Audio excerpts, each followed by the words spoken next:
Okay, last but not least is to improve your model. Improve your model is very simple. There's no right or wrong way to improve the model. It's more about common sense and also understanding your business requirement. So what you are going to do is, number one, balance the data between different categories. So a lot of people, when they build their machine learning models, when they gather the raw data, right, you just dump all the data into the machine learning model.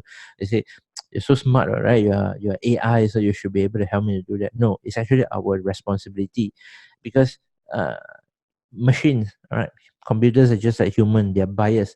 So if you give them too much data about a steamed chicken, they'll think that, oh, okay, my master love steamed chicken, so let me just classify everything as steamed chicken.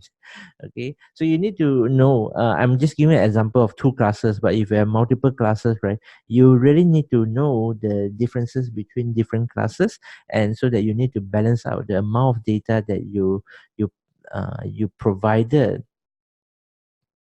okay, for different types of categories or different classes. And number two, introduce more different data points, right? Even though your model has already been built and you work on it already, but what you should really do is, you should use different data points, so that the data will not be clustered together, and then your machine learning model is able to learn from a wide range of different scenario and different cases. Say for example, customer personalizations, right? You're not going to just put in data points for a few customers, correct? You're going to put in for many different customers, many different types of customers, so that within the same class, right, in intra-class, intra-classification, intra-category, the machine learning model is able to learn a lot of different instances that will enrich the model itself.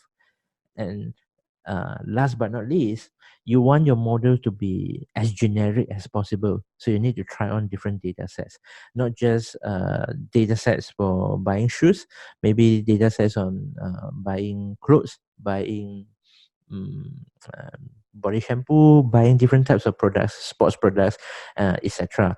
Okay, so you need to try it on different data sets, and even within the same categories, you need to try it on different seasons. If my model works for Q1 of the year, does it still work on Q2, Q3, Q4, etc.?